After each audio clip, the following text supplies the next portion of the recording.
What's up YouTube, Capital G here, checking out a brand new big Behemoth Link 4 monster that just got revealed coming out of Dark Neostorm. It seems like in a lot of our core booster sets, we get very solid and legitimate, like Link 4 monsters, whether it be Borreload or Firewall Dragon or the Nightmare Griffin, and this is a card that I think is actually pretty legitimate. This is Landing Pod Ship Ambro Well. Some people were saying when they looked at the artwork, it was giving off a little bit of the rank 10 train vibe, but I really like the way this card looks. It looks absolutely awesome. It's kind of like a whale, but also kind of like a tank, man. This thing looks absolutely huge, and the card just looks powerful, so I was really hoping that it would be quite good, and I think that it actually is. It's a Link 4 Fire Machine monster. It is 2600 attack, and the link points are to the left, to the bottom right, and then also to the right. So this is a card very much like Borreload Dragon that is not going to open up any extra monster zones for your opponent, which is awesome.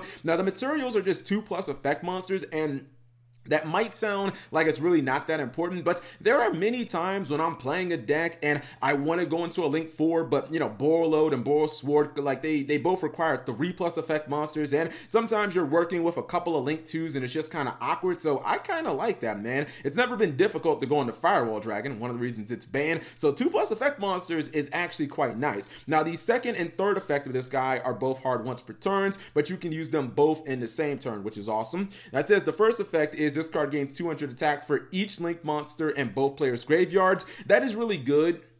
This card's base attack is already 2600, but chances are you're probably going to link something at least maybe once or twice before making this guy. So I can really see this card routinely hitting maybe 3000 to 32 in the late game situation. You could be even looking at like 3400, because again, it gets amplified off your opponent's graveyard, and I like it because it benefits you basically for link climbing. In a deck like Salamangreats, you link climb all the time, so I really do like that aspect of the card. The stats should be fairly respectable every time it hits the field. The second effect says if this card is destroyed, you can target one Link rating 3 or lower monster in either player's graveyard, special summon it. I absolutely love this effect. First off, I just really like cards that pay me back, that give me some type of utility effect if my opponent happens to kill it. This works in battle. This also works on, if your opponent just uses destruction, you get the pick from either player's graveyard, and as long as you link summon before making this guy, you at least have that one Link monster in your graveyard to pull back. So that is incredibly good, and I think that there will be many opportunities where your opponent wants to kill this, but they might not be able to go into a lower level Link monster because they know if they kill it, you might actually summon that monster back. And from what I understand, this isn't just restricted to, effects or battle, like your opponent runs it over or they regeki it or something like that. My understanding is that even if you equipped this from like a Borreload Savage Dragon and your opponent put your Borreload Savage Dragon face down, if this card fell off, it would actually activate in that situation. I guess very similar to like Light and Darkness Dragon. If you ever equip that onto a monster, when Light and Darkness Dragon hits the graveyard, it does actually activate. So that effect is actually quite good in my opinion. The third effect is quite useful as well. It says if a Link rating 3 or lower monster you control is destroyed while this card is already in your graveyard,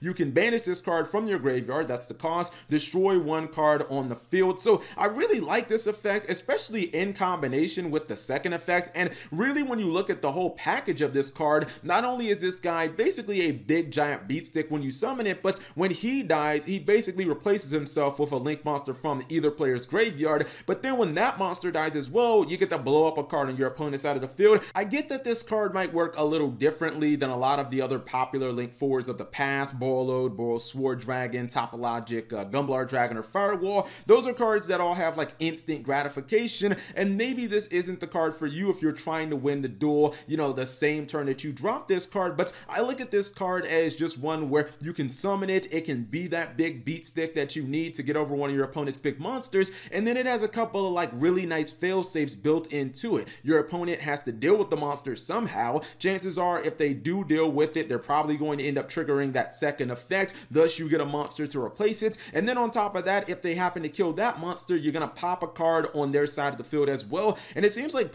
two pretty difficult effects to actually stop unless you basically spin this guy back to the extra deck, in which neither one of those cards will activate. But I think that this is actually a pretty decent card, very similar to something like Nightmare Griffin. I mean, this isn't a Link 4 monster that goes in every deck, but I definitely feel like it does fulfill some certain situations. And in a deck like Salamangreats, my deck, where this card does happen to be fire attribute, thus, you know, Mirage Stallion locking you into the fire attribute wouldn't hurt this card. I think it could be actually quite useful because, again, it works really well with the natural Link climbing that Salamangreats do. I can look at this card and see myself possibly running it, and really that second effect that lets you special summon Links from your opponent's graveyard, that just seems like that's going to get better as time goes on. So whatever you guys think of the landing pod ship, Amberowell, leave it in the comment section below. I think it's definitely a very solid card. Thank you guys for watching. As always, subscribe if you have not already, and turn on that notification bell for daily videos.